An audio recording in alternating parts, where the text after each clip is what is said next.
Hello everyone, good morning. இன்றைக்கி graphic design part 2 நம்ம கேட்க போகிறோம். அதாவது பார்ட் 1ல் basics of graphic design, typography, technical drawing, caricature இதெல்லாம் சொல்லியிருந்தேன். இப்போ இதில் என்ன சொல்ல போகிறேன், இந்த வீடியோவில் என்ன சொல்ல போகிறேன்னா, இன்ஃபோகிராஃபிக்ஸை நம்ம இன்றைக்கி எப்படி டெக்ஸ்ட் அண்ட் இமேஜை வச்சுக்கிட்டு டிசைன் கான்செப்ட்ஸை வச்சுக்கிட்டு எப்படி டெவலப் பண்ணுறோம் அப்படிங்கிறது தான் இந்த வீடியோவில் நம்ம டீப்பாக பார்க்க போகிறோம். இது இன்றைக்கி ட்ரெண்டு, இன்ஃபோகிராஃபிக்ஸ் இன்றைக்கி trend and a significant need also. Okay? So graphic designers translate concepts and ideas into a visual representation by organizing and connecting elements into a structure. This arrangement of elements is done with an intended effect in mind, a goal. So graphic design it's an intended effect, ஒரு பர்பஸோட ஒரு கோலோட உருவாக்கப்படக்கூடிய ஒரு text and image. இது it's an arrangement. Since the communication between designers and viewers have defined purposes, design is essentially rhetorical. This intentional and deliberate production of meaning is the rhetorical function of graphic design. Rhetorical அப்படிங்கிற வார்த்தை நீங்கள் ஏற்கனவே கேள்விப்பட்டிருப்பீங்க. rhetorical அப்படிங்கிறது என்னென்னா ஒரு பிரமாதமான எஃபெக்டிவான ஒரு ப்ரெசன்டேஷன். அது ஸ்பீச்சாக இருக்கலாம், இமேஜாக இருக்கலாம், சினிமாவாக கூட இருக்கலாம், மியூசிக்காக கூட இருக்கலாம். ரெட்டோரிக் அப்படிங்கிறது எக்ஸலண்ட் எஃபெக்டிவ் கம்யூனிகேஷன். அப்போ கிராஃபிக் டிசைன் கண்டிப்பாக ஒரு எஃபெக்டிவ் கம்யூனிகேஷன். அதனால தான் கிராஃபிக் டிசைனை ரெட்டோரிக்னு சொல்கிறோம். The graphic design creation process includes selection and arrangement of signs in a way which will produce meaning and optimize the communication. The graphic designer stands then as a mediator, someone who acts as a translator and organizer of content. So graphic design is not a content writer. Somebody writes the content. He collects information from the experts. So expert கிட்ட இருந்து வாங்கக்கூடிய கண்டென்ட்டை தான் graphic designer மீடியேட்டராகவும் டிரான்ஸ்லேட்டராகவும் design ஃபார்மேட்டுக்குள்ளே கொடுத்து அதை எக்ஸ்ட்ராடினரியாக வெளியே கொண்டு வர்றார். ஸோ சம்படி இஸ் அ ரைட்டரோ கண்டென்ட் ரைட்டரோ ஆத்தரோ யாராக வேணா இருக்கலாம். But graphic designer is a mediator. So graphic design has no ideology of its own, but it has results. அதுக்குன்னு ஒரு ஐடியாலஜி கிடையாது, but it has results. It acts as a social amplifier of the messages, attempting to tell well what someone has to say. Abraham Moles quote. So relevance அப்படின்னா என்னன்னு பார்க்கணும். Relevance. Designers must be aware that there are always intentions behind the construction of meaning and understand the importance of including rhetorical decisions in their design process. Designers must be aware that there are always intentions behind the construction of meaning. இப்போ எந்த ஒரு விஷயத்தை சொன்னாலும் ஏதோ ஒரு relevance இருக்குது. நம்ம ஒரு விஷயத்தை சொல்ல போகிறோம், நம்ம ஏதோ ஒரு இன்டென்ஷனோட தான் அதை செய்கிறோம். ஒரு ரெலவன்ஸு இல்லாமல் டிசைன் உருவாகாது. அதை தான் இங்கே ரெலவன்ஸ் சொல்கிறேன். ஸோ ஏதோ ஒரு ரெலவெண்ட் இன்ஃபர்மேஷனுக்காக தான் டிசைன் பண்ணுறோம். There is some intention. நம்ம பண்ணுற டிசைனில் கண்டிப்பாக ஒரு இன்டென்ஷனோ ஒரு மீனிங்கோ இருக்குது.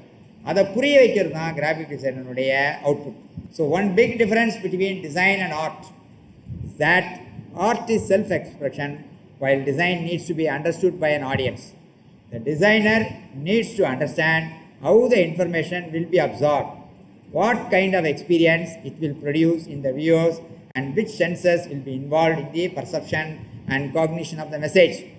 Therefore, the designer should master not only the codes of communication, but also the context in which this communication will take place and how it relates to the viewer. To know the context is to know the viewer.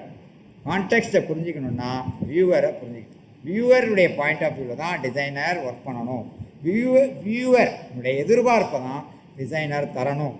So டிசைனுங்கிறது ஒரு டிசைனுங்கிறது ஒரு craft ஆர்ட்டிலிருந்து evolve ஆன ஒரு அடுத்த development. So one big difference between design and art is that art is self expression and design is understanding of the content. So இங்கே ஒரு சில graphic symbols நான் காமிக்கிறேன். இங்கே பாருங்கள், இது நம்ம எப்படி புரிஞ்சுக்கிறோன்னு பாருங்கள். when we see a pictogram of a woman on a door, we know it is a female restroom. நான் எந்த டெக்ஸ்ட்டும் அங்கே போடலை, வெறும் இமேஜ் மட்டும் தான் காமிச்சிருக்கேன். So even if there is nothing written and no picture of an actual toilet seat or a sink, that happens because we learned that this symbol has this meaning. நமக்கு ஏற்கனவே வந்து கன்வே பண்ணியிருக்காங்க. இந்த சிம்பிளுக்கு இந்த meaning அப்படிங்கிறது கன்வென்ஷனலாக convey பண்ணியிருக்காங்க. அதனால் அந்த சிம்பிள் நம்ம யூஸ் பண்ணும்போது ஆட்டோமேட்டிக்கலாக people will understand. There is we need not explain, just an icon is enough. So all symbols are conventions because they represent an arbitrary relationship which needs to be learned. So conventions in design என்னன்னு பார்க்க போகிறேன். Conventions are present in all forms of design. நம்மளுடைய பழக்கத்தில் இருக்கக்கூடிய பயன்பாடு தான் convention. பழக்கத்தில் நமக்கு ஏற்கனவே அறிவுறுத்தப்பட்ட வடிவங்கள் தான் நம்ம கன்வென்ஷனல் சிம்பிள்னு சொல்கிறோம். ஸோ டிசைனை நம்ம அப்படி பயன்படுத்துகிறோம். ரெஸ்டாரண்ட்டுக்கு போனால் இந்த மாதிரி எம்பளம், இந்த எம்பளத்தை காமிச்சா ரெஸ்டாரண்ட்டு, இந்த சிம்பிளை காமிச்சா ரெஸ்ட் ரூமு அப்படிங்கிறது அறிவுறுத்தப்பட்டிருக்கு. So using a company logo and the header of a business letter or the page numbers on the external margins of a book or examples of conventions in print design. So screen designs as icons, pull-down menus, search fields.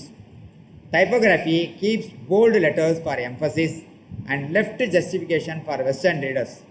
Data displays have pie charts for percentage comparison and line graphs for change over time. Architects design doors that open towards the outside in public buildings and place swimming pools in backyards for privacy. பாருங்கள், ஒரு architect கூட ஒரு door opening எப்படி வைக்கிறார் பாருங்கள். ஓப்பனாக இருக்கிற இடம், பப்ளிக்காக இருக்கிற இடம், யார் வேணாலும் வரலாம் போகலான்ற இடத்துல டோரை வெளிப்பக்கமாக ஓப்பன் பண்ணும். இது ஒரு கான்செப்ட். ஆனால் ப்ரைவசி இருக்கிற இடம், கேட்டுட்டு போகணும் அப்படிங்கிற இடத்துல டோரை உள்பக்கமாக ஓப்பன் பண்ணும். ஸோ இங்கே ஒரு டிசைனில் ஒரு கான்செப்ட் இருக்குது. ஸோ ஒரு ஆர்கிடெக்ட் எப்படி யோசிக்கிறாரு, நம்மளுடைய பர்பஸ் என்னவோ அதுக்கேற்ற மாதிரி தான் நம்ம டிசைனை உருவாக்கணும். ஸோ இதெல்லாம் வந்து design concepts. So product designers still design cameras in horizontal rectangular format, even though they are digital now. So they do not need to follow the format of the film. So இப்போ ஃபைனலாக infographics வந்துருக்கேன். இப்போ இந்த concept வந்து இந்த ப்ரெசன்டேஷனுடைய கான்செப்டே வந்து infographics தான். ஸோ இன்ஃபோகிராஃபிக்ஸில் வந்து இப்போ நான் டிசைன் பற்றி சொன்னேன், டைப்போகிராஃபி பற்றி சொன்னேன், டெக்னிக்கல் ட்ராயிங் பற்றி சொன்னேன். இது எல்லாமே இன்ஃபோகிராஃபிக்ஸில் நம்ம பயன்படுத்தணும். இப்போ இன்ஃபோகிராஃபிக்ஸ் தான் ஃபைனலாக முடிக்க போகிறேன். இப்போ பாருங்கள், லேர்னிங் டிசைனர்ஸ்ன்ற ஒரு இன்ஃபோகிராஃபிக் இங்கே நான் காமிக்கிறேன். Learning designers. இப்போ அதில் வந்து பார்த்திங்கன்னா இந்த பக்கம் 4 பாயிண்ட், இந்த பக்கம் 4 பாயிண்ட், மொத்தம் 8 பாயிண்ட் இருக்குது. இந்த 8 பாயிண்ட்டை 2 பக்கம் டெக்ஸ்ட்டாக கொடுக்கறதுக்கு பதிலாக ஒரே ஃப்ரேமில் ஒரு கிராஃபிக்கல் இமேஜாக கொடுக்கறது தான் இன்ஃபர்மேஷன் கிராஃபிக்ஸுடைய மெயின் பர்பஸ். இப்போ இங்கே லேர்னிங் டிசைனர்ஸ் அப்படிங்கிறத எப்படி எக்ஸ்பிளைன் பண்ணுறோம் பாருங்கள். இங்கே வந்து அதுக்கு வேலிட் பாயிண்ட்ஸ் கொடுத்துருக்கேன். ஒவ்வொரு பாயிண்ட்டையும் எக்ஸ்பிளைன் பண்ணுறோம். அதுக்கு ஒவ்வொரு இமேஜ், ஒவ்வொரு இடத்துலையும் ஒரு இமேஜ் இருக்குது. அந்த இமேஜுக்கு நேராக டெக்ஸ்ட் வச்சுருக்கோம். இதுதான் இன்ஃபோகிராஃபிக்ஸுடைய பர்பஸ்ஸு. சிம்பிளிஃபை பண்ணி காம்ப்ளிகேட்டட் இன்ஃபர்மேஷனை சிம்பிளிஃபை பண்ணி நல்லா புரிய வைக்கிறதுக்கு infographics is a current trend in graphic design. Infographics are easy to digest and very shareable. So they are helpful to spread information faster and engage the audience. Information graphic design, generic term applied to those graphic design projects required to communicate complex data or information to a specific range of audience. The detailed analysis of user needs that underpins successful information graphic design differs from the more subjective approach applied to projects aimed at selling a product. So information graphics ingiradhu enna a generic term applied to those graphic design projects required to communicate complex data or information to specific range of audience. Complex data இப்போ தான் நான் சொன்னேன், காம்ப்ளெக்ஸாக இருக்கக்கூடிய data அதை வந்து எப்படி வந்து information ஸ்பெசிஃபிக்காக மாற்றுறது, அதுதான் வந்து இன்ஃபர்மேஷன் கிராஃபிக்ஸ்னுடைய purpose. Detailed analysis of user needs, யூசருடைய தேவை என்ன, that underpins successful information graphics designs differs from the more subjective approach applied to projects aimed at selling a product. The presentation of major signage schemes, healthy and safety issues, public services and technical manuals are all examples of information graphics. So information graphics என்னென்ன ஏரியாலாம் நம்ம பயன்படுத்துகிறோம், signage இல்லை information graphics use பண்ணுறோம், health issues பற்றி சொல்கிறதுக்கு information graphics use பண்ணுறோம், safety measures சொல்கிறதுக்கு யூஸ் பண்ணுறோம், டிராஃபிக் சிம்பிள்ஸு, டிராஃபிக் கைட்லைன்ஸ்க்கு இன்ஃபர்மேஷன் கிராஃபிக்ஸ் யூஸ் பண்ணுறோம். ஸோ நிறைய செய்திகளை இமேஜோடு சேர்த்து சொல்லும்போது புரிய வைக்கிறதுக்கு ஈஸி, அதை வந்து ஈஸியிலே அண்டர்ஸ்டாண்ட் பண்ணலாம் நீங்கள். ஸோ அதனால தான் complicated informations R converted into infographics. பாடங்களை வந்து இல்லஸ்ட்ரேட்டிவான சொல்லணும். குழந்தைங்களுக்குலாம் நம்ம என்ன பண்ணுறோன்னா விஷுவலோட சேர்த்து சொல்கிறோம். அதே மாதிரி இன்ஃபோகிராஃபிக்ஸ் வந்து இன்றைக்கி இருக்கிற ஆடியன்ஸ்க்கு வந்து இன்ஃபோகிராஃபிக்ஸோட ஒரு இன்ஃபர்மேஷனை ஷேர் பண்ணோம்னா சிங்கிள் ஃப்ரேமில் எளிமையாக சொல்லிடலாம். இதுதான் அதனுடைய கான்செப்ட். ஸோ தேங்க்யூ ஃபார் வாட்சிங். இந்த கிராஃபிக் டிசைன் வந்து நான் கண்டினியூ பண்ண போகிறேன். Future PPTs and videos will be continued in this series. So இது வந்து ஒரு பெரிய ஏரியா. தேங்க்யூ ஃபார் வாட்சிங்.